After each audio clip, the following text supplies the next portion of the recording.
Itinutulak ni CBCP President Pablo Virgilio Cardinal David ang isang komisyong mag-iimbestiga sa madugong war on drugs ni dating Pangulong Rodrigo Duterte.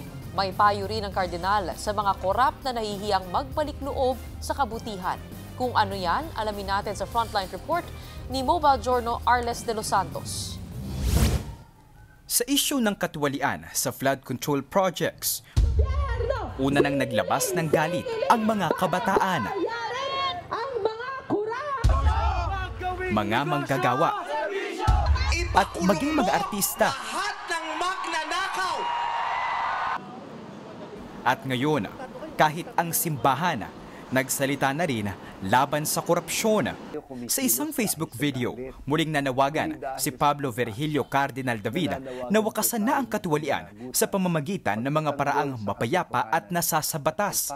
Pero sa pagkakataong ito, nagbahagi ng 3 hakbang ang kardinal para sa pagbabalik loob ng mga sangkot sa issue. Unang hakbang, umamin.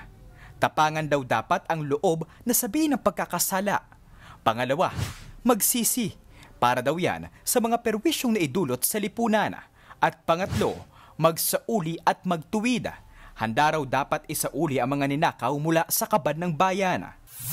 Kapag mayroong pag-amin, pagsisisi at pagsasauli, ay mas madali hong lumago ang tunay na pagpapatawad at pagkakasundo. Anumang relihiyon o paniniwala o partido, na tumulong tayo, magtulong-tulong tayong magtayo ng lipunang ang kapangyarihan ay paglilingkod, hindi pribilehyo. Ang pamamahala ay pananagutan, hindi palakasan. Bukod sa katiwalian sa gobyerno, nanawagan din si Cardinal David kay Pangulong Bongbong Marcos na bumuo ng isang National Truth and Reconciliation Commission. Ito ang magsisilbing fact-finding body sa likod ng madugong kampanya kontra droga ng administrasyon ni dating Pangulong Rodrigo Duterte. Such a body would not exist to seek revenge or to seek vengeance, but to establish truth, to promote accountability, to extend compassion to the victims, and to help our country move forward with honesty and moral clarity. Sa ilalim ng bubuuing komisyon, maaaring magrekomenda ng mga reparation at psychosocial support para sa mga pamilya ng mga biktima. Giit pa ni Cardinal David, hindi lamang sa flood control projects nangyayari ang korupsyon, kundi maging sa pagpataya. Kasama raw dapat sa mga magsalita ang mga LGU officials.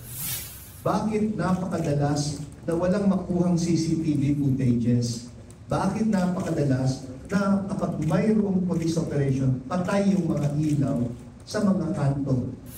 Nagbabalita para sa News 5, Mobile Journal Arles de los Santos ng 1PH. Mga kapatid, Mean Los Baños po, huwag magpahuli sa mga balita at impormasyong dapat ninyong malaman.